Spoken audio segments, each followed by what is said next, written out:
If murders are already repulsive acts, imagine discovering that the victim's meat was sold in a butcher shop to increase profits. That was exactly what happened in Porto Alegre, Brazil, in a case that left the population terrified. As unbelievable as it may seem, this might not even have been the most shocking crime in this video you're about to watch. There was also, for example, the case of Henry Howard Holmes, the infamous architect behind the Castle of Death, who may have taken the lives of more than 200 people. In 1893, the famous city of Chicago in the United States was buzzing with life. The World's Fair, also known as the Columbian Exposition, brought crowds together to celebrate technological and cultural advances. However, behind the lights and innovations, something much darker was underway. Henry Howard Holmes, known as H. Holmes, a man with a smooth manner of speaking and an impeccable appearance, was building something that would go down in history as the Castle of Death. Holmes, born Herman Webster Mudgett in 1861, had been peculiar since childhood. Fascinated by death, he pursued the study of medicine and used his knowledge in a perverse way. In Chicago, he adopted the name H. Holmes and bought a pharmacy on 63rd Street, where he began his journey as one of the first documented serial killers in America. Across from the pharmacy, Holmes built a 3-story structure that he called a hotel. However, this building was not just a place to host visitors to the International Fair. It was meticulously designed with a macabre purpose. The hotel had more than 100 rooms, but many of them were deadly traps. There were doors that opened onto brick walls, stairs that led nowhere, and hidden passages that only Holmes knew. In the basement, he built secret chambers where he performed dissections, burned remains, and even conducted experiments. Strategically placed pipes and ducts allowed him to transport bodies to the underground without being noticed. Holmes was skilled at masking his intentions. Many who entered his hotel did so of their own accord, lured by promises of employment or by the place's apparent hospitality. He hired young women as employees, and many times they were never seen again. While the World's Fair stirred Chicago, Holmes was running his own exposition, only of horrors. He ended the lives of his victims in various ways, from lack of air to the use of illicit substances. Despite his ingenuity, it was his greed that ruined him, beginning to draw attention. Holmes was already known for carrying out insurance scams and using false names, but it was one of these schemes that led to his arrest. During an attempted fraud involving a horse, he was captured, and under investigation, his darker activities began to be revealed. Among his most shocking crimes was the murder of Benjamin Pitzel, an accomplice in his frauds. Holmes ended Pitzel's life and deceived his wife into placing 3 of her children in his custody, only to also remove them from the scene. Their remains were found in different locations, scattered between the United States and Canada. After his arrest, the police began to investigate the Castle of Death. Although the structure was full of secret passages and grim evidence, some of the more sensational details were exaggerated by the tabloid press of the time. Even so, Holmes's crimes were truly undeniable. He confessed to having killed 27 people, but estimates suggest the number may have reached 200. His confession, paid for by a newspaper, generated even more curiosity but also doubts, since Holmes was known to lie compulsively. On the 7th of May of 1896, his capital sentence was carried out at Moyamensing Prison. Until the last moment, Holmes maintained an unsettling calm. His final request was that his coffin be sealed in concrete, fearing that his body would be unearthed and studied. Ironically, the same fate he gave many of his victims. After his execution, the Castle of Death caught fire under mysterious circumstances and was later demolished. Today, the site is occupied by a post office, but the mystery and cruelty surrounding Holmes's stories made him one of the most infamous criminals in American history, and his hotel remains a dark symbol, continuing to fascinate and terrify anyone who hears his story. On the 19th of August of 1987, around 12:30, the silence of the small town of Hungerford was suddenly interrupted by gunfire, marking one of the most shocking episodes in British criminal history. Michael Ryan, a 27-year-old man, drove his car to Savernake Forest, about 11 kilometers from Hungerford. Inside the vehicle, a deadly arsenal, a Beretta 9mm pistol, an M1 carbine, and a Norinco Type 56 semi-automatic rifle. Michael Robert Ryan was born on the 18th of May of 1960 at Savernake Hospital in Marlborough, Wiltshire. The only child of Alfred Henry Ryan, a building inspector who died of cancer in 1985, and Dorothy Ryan, who worked as a lunch lady and waitress. In April of 1987, a few months before the massacre, Ryan started working as a laborer, but he left the job in July and returned to receiving unemployment insurance. Ryan had been licensed to possess firearms since 1978, and at the time of the massacre was legally authorized to own 8 firearms, including those he used in the attack.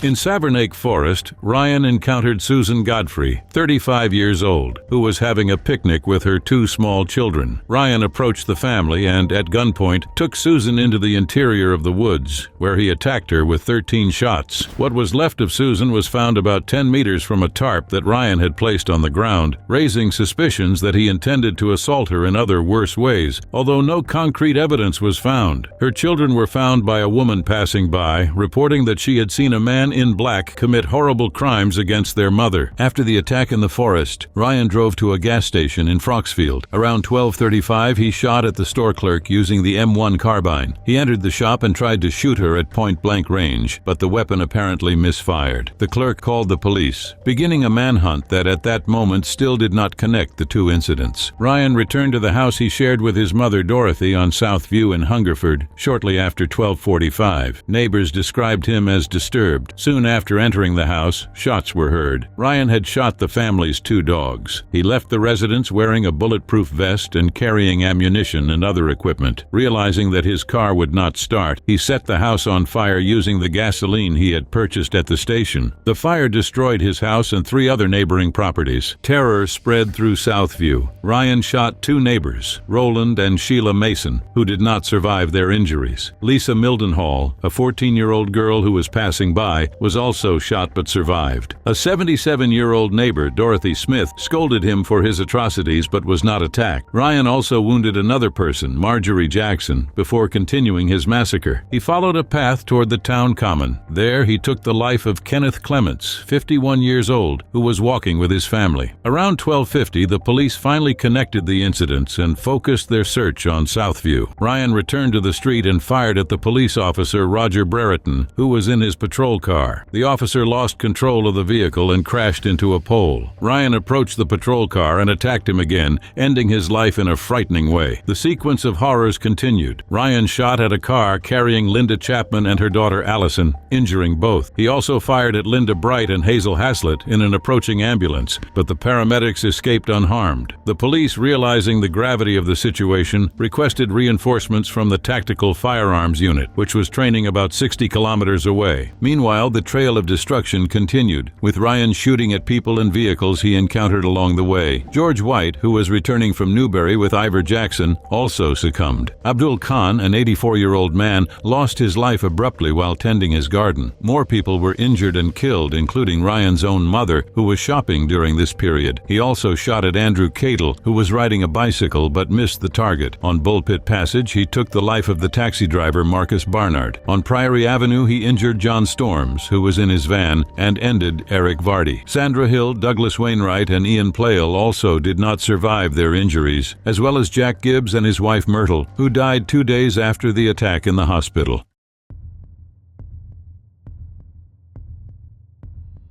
Around 1:30, Ryan arrived at John O'Gaunt School, which was closed for the summer holidays. He broke into the site and entrenched himself. The police surrounded the school and, after hours of tension and negotiation, heard a shot around 6:52. The Hungerford massacre left a trail of 17 dead, including Ryan himself, and more than 15 injured. Ryan's motivations for the massacre were never fully clarified. After his death, his mental health was analyzed, with some specialists suggesting that he suffered from acute schizophrenia. The Hungerford massacre remains one of the deadliest mass shootings in the history of the United Kingdom. The event profoundly marked the community of Hungerford, which to this day refers to what happened as the tragedy. Beyond the emotional impact on the community, the Hungerford massacre had a significant impact on firearms legislation in the United Kingdom. A report commissioned by the Home Secretary Douglas Hurd and prepared by the Chief of Thames Valley Police, Colin Smith, pointed out failures in firearms licensing procedures and in the police response. As a direct consequence of the tragedy, the Firearms Act of 1988 was enacted. This law banned the possession of semi-automatic rifles and restricted the use of shotguns with a capacity of more than 3 cartridges, representing a significant tightening of gun control laws in the country. With the restriction, crime involving firearms decreased significantly, and no other attack like this tragic event in the country's history was ever recorded again. However, the losses were devastating, and nothing can repair the holes left in the hearts of the family members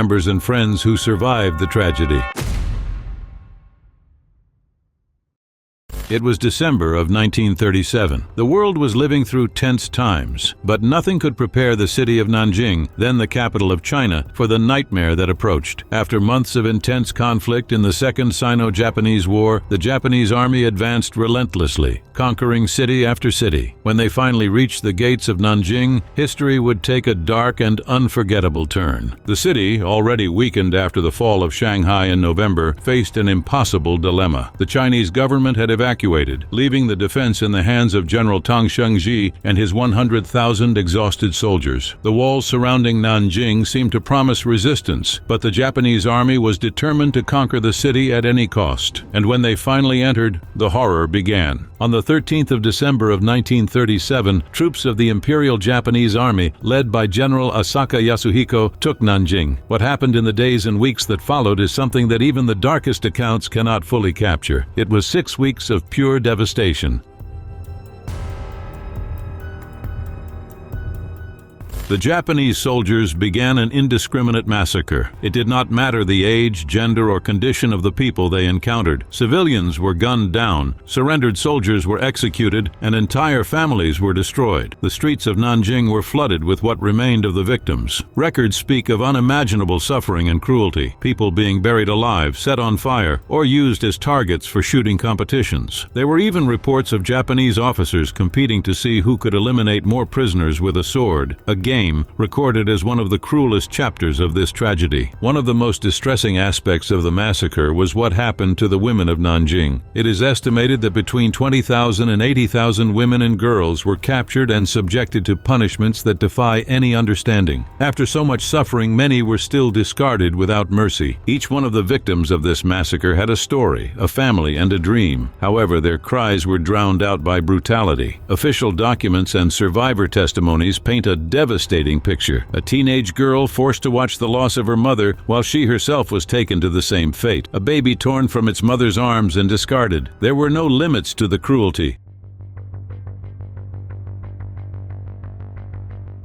In the midst of this chaos, a spark of humanity emerged. A group of foreigners who remained in Nanjing formed the demilitarized zone of Nanjing, led by John Rabe, a businessman from Germany. These unlikely heroes sheltered about 200,000 people within the limits of this protected zone. They confronted the invaders, recorded crimes, and helped the victims as they could. John Rabe, in particular, left detailed diaries that later served as precious testimonies of what happened. Although the safety zone was not completely immune to violence, it represented a desperate effort to preserve lives amid the chaos. After World War II, the Nanjing massacre became a point of tension in relations between Japan and China. Although Japan formally recognized the massacre, for decades nationalist and revisionist sectors have minimized or denied the extent of the crimes. Meanwhile, in China, the tragedy of Nanjing is remembered as a symbol of resilience for atrocities that must never be repeated. The war tribunals held after the conflict condemned some of those responsible, such as General Matsui Iwane. However, key figures, such as Prince Asaka Yasuhiko, escaped justice due to immunity granted to members of the Japanese imperial family. Today, the Nanjing massacre is remembered as one of the worst war crimes in history. The memorial of the victims in Nanjing keeps alive the memory of about 300,000 dead. It is a somber reminder of how humanity can fail, and a plea for atrocities like this never to be repeated. Although the massacre ended more than 80 years ago, its scars remain open, both for the victims and the survivors. Nanjing is not just a historical landmark, it is a symbol of human resilience in the face of absolute terror. In the 19th century, in Porto Alegre, the capital of the state of Rio Grande do Sul, Brazil, a house on Rua do Arvoredo kept secrets that still haunt the city today. There lived José Ramos, a former police inspector, and Catarina Palse, a Hungarian immigrant marked by past tragedies. Alongside the German butcher Carlos Klausner, the couple starred in one of the most shocking stories in Brazilian history, the case of sausages made with human meat. It all began in 1863, when Ramos and Catarina devised a plan to lure victims and take possession of their goods. Preference was for German immigrants, generally men who trusted Catarina because they shared the language. She invited them to the house on Rua do Arvoredo, where Ramos awaited. After the crime, with Klausner's help, the victims' remains were turned into sausages, which would be sold at the nearby butcher shop. The scheme was carried out with coldness. Ramos and Catarina carefully chose their victims in places frequented by the city's elite. Once in the house, the men disappeared without a trace. Klausner, besides helping to hide the evidence, suggested turning the remains into sausage to avoid suspicion and profit from sales. Among the victims were immigrants seeking to prosper in the capital of Rio Grande do Sul. The stolen belongings were kept in the house as trophies, and human meat was discreetly sold in local commerce. According to accounts, the products had great acceptance, which raises a disturbing question. How many people consumed these sausages without knowing what they were really buying? In 1864, the string of disappearances began to attract attention. Popular pressure forced the authorities to act. Everything worsened when two merchants known in the city, José Ignacio de Sousa Avila and Januario Martins Ramos da Silva, disappeared after being seen entering Ramos's house. The police chief, Dario Rafael Calado, began an investigation and, during a search of the residence, found terrifying evidence. The victims' belongings were scattered throughout the house, but the most shocking was buried in the yard and in the basement, decomposing human remains, including parts identified as belonging to Klausner, the butcher who had previously been an accomplice to the crimes. In the property's well, the remains of Januario and José Ignacio were found, along with a dog that seemed to have tried to defend its owner. José Ramos and Catarina Palse were arrested and tried for robbery murder, but Ramos denied the crimes until his death. Catarina, on the other hand, confessed part of the acts and reported that at least 6 people had been murdered. Her diary was fundamental to the investigation, but curiously, the official records do not directly mention the manufacture of sausages with human meat. This omission generated a historical debate. Some scholars believe there was an effort to hush up the case, since many members of the local elite could have consumed the products unknowingly. Decio Freitas, in his book O Maior Crime da Terra, suggests that the silence was a way to protect the city's reputation.